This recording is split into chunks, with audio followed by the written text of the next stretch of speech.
नमस्कार। जय श्री कृष्ण। आप सभी का एक बार फिर स्वागत है।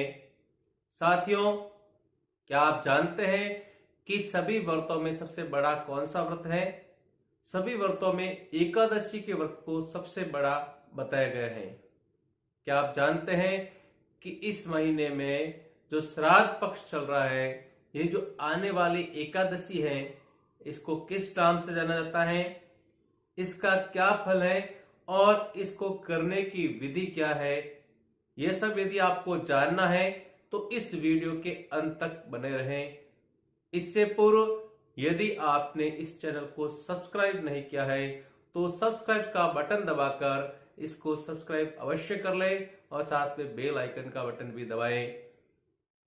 साथियों, आने वाली आश्विन कृष्ण पक्ष की जो एकादशी है उसे इंदिरा एकादशी के नाम से जाना जाता है।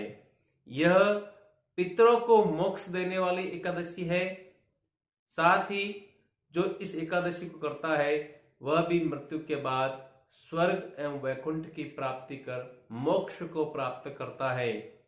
इसलिए इस एकादशी का व्रत अवश्य करना चाहिए। इस एकादशी का व्रत कैसे करते हैं, आइए हम इसकी विधि जानते हैं। सर्वप्रथम एकादशी से एक दिन पूर्व दशमी के दिन प्रातःकाल एकाग्रचित होकर शुद्ध भाव से भक्तियुक्त से स्नान करें। इसके बाद मध्याह्न में पुनः स्नान करके एक समय भोजन करें। रात्रि में भूमि पर शयन करें।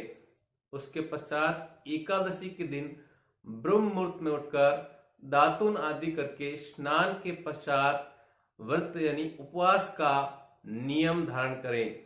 नियम इस प्रकार है: अद्य स्थित्वा निराहार सर्वभोग विवर्जितः स्वभोक्षे पुंडरीकाक्षः शरणं मे भवाच्युत।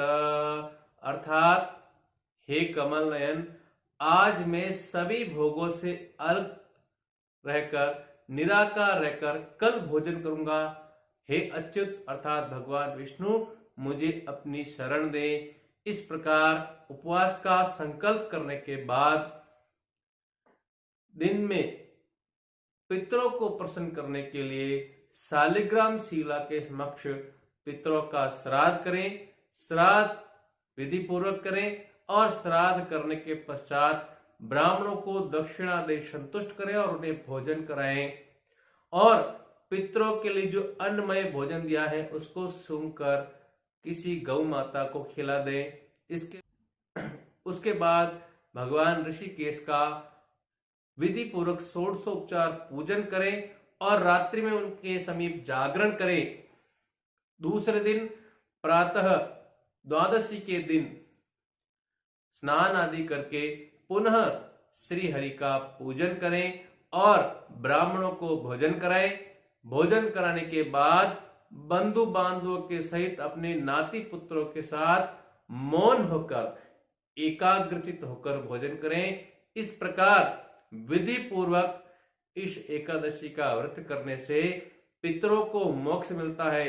अपने जो पितर अधोगति में चले गए हैं उनको भी मोक्ष मिलता है। उनके निमित्त इसका फल दे देने से उनको मोक्ष मिलता है।